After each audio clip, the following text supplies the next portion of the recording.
Halo semuanya, perkenalkan nama saya Tasya Dwi Anggraini dengan NIM 24050900025. Pada video kali ini saya akan menjelaskan bagaimana sih cara menghitung atau mengurutkan list angka dengan dua cara, yaitu merge sort dan counting sort. Apa sih perbedaan dari keduanya?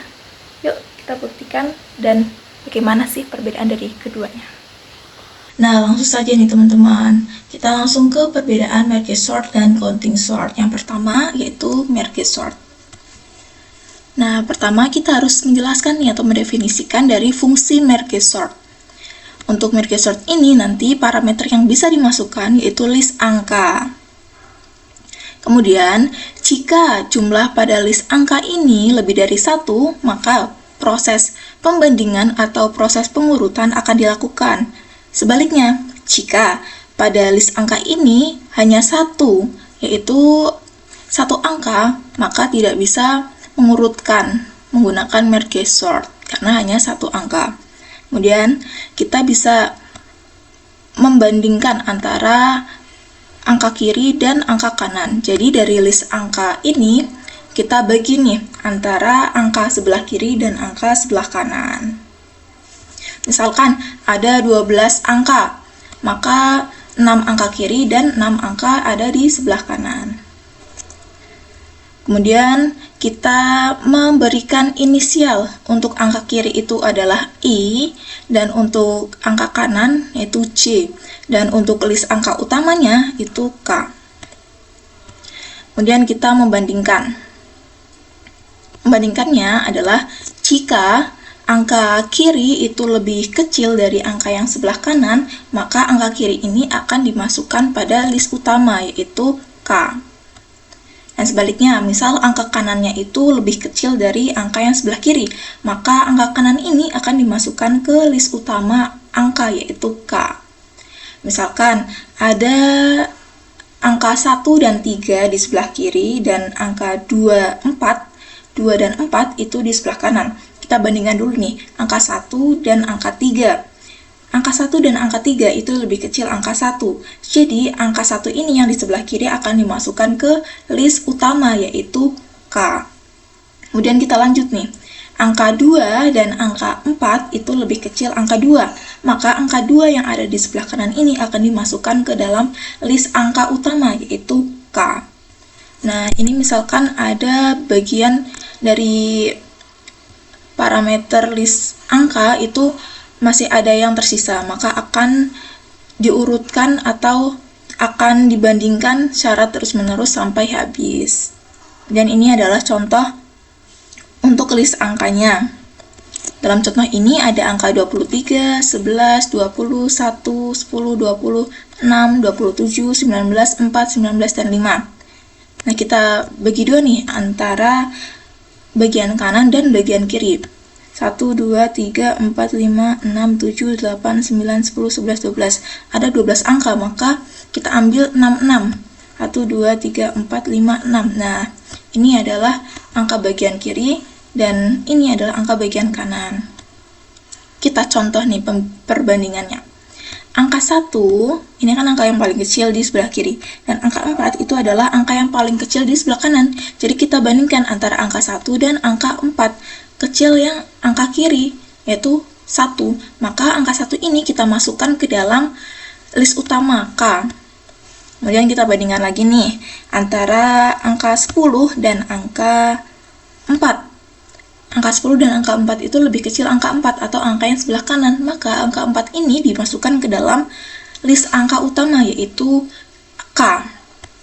Kita lakukan pengurutan atau pembandingan ini secara terus-menerus hingga semua list angka ini bisa terurut.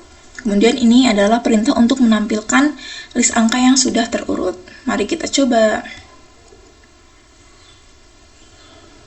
Nah, ini adalah hasil dari merge sort yang sudah diurutkan, yaitu 1, 4, 5, 6, 10, 11, 19, 19, 20, 20, 23, dan 27.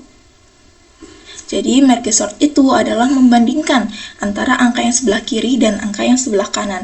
Jadi sebelum membandingkan itu kita harus membaginya terlebih dahulu menjadi dua bagian, kiri dan kanan. Kemudian kita lanjut ke counting sort. Sama, untuk counting sort kita definisikan dulu nih fungsinya, yaitu counting sort dengan parameter yang bisa dimasukkan yaitu list angka. Jika list pada angka itu tidak ada, maka tidak akan bisa kita urutkan atau kita kembalikan. Kemudian kita membuat variabel nilai maksimum dan nilai minimum. Kemudian kita membuat variabel hitung dictionary. Dictionary ini adalah misalkan nih ada beberapa angka, yaitu 1, 1, kemudian 2, 3, 3, dan 4. Nah, kita hitung nih, ada berapa sih tiap angka itu muncul, atau berapa kali angka itu muncul, parameternya ada berapa. Nah, tadi kan 1, 1 itu ada 2, berarti angka 1-nya ada 2, angka 2-nya ada 1, dan angka 3-nya ada 2. Seperti itu, berarti kita harus menghitung terlebih dahulu berapa kali angka tersebut itu muncul. Kemudian kita membuat variabel hasil. Nah, variabel hasil ini nanti kita urutkannya, atau di dalam variabel hasil ini akan muncul nilai minimum dan nilai maksimum. Jadi nilai minimumnya sebelah kiri dan nilai maksimumnya di sebelah kanan. Kemudian jika A itu ada di dalam variabel hitung, maka A itu akan dimasukkan ke dalam hasil. Dengan catatan akan disesuaikan dengan berapa kali sih angka itu muncul. Seperti itu, seperti yang sudah dijelaskan pada variabel hitung. Nah, variabel hitung itu kan berarti hanya menghitung berapa kali sih angka itu muncul.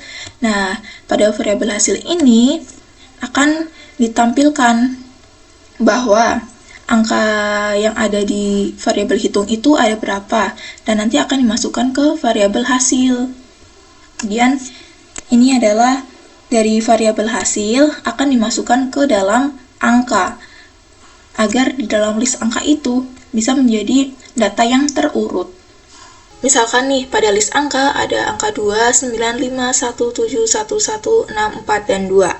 Untuk variabel hitung itu berfungsi sebagai menghitung berapa angkanya itu muncul. Misalkan angka 2 itu muncul 2 kali, kemudian angka 9 muncul 1 kali, angka 5 muncul 1 kali, angka 1 muncul 3 kali, angka 7 muncul 1 kali, angka 6 muncul 1 kali, dan angka 4 muncul 1 kali.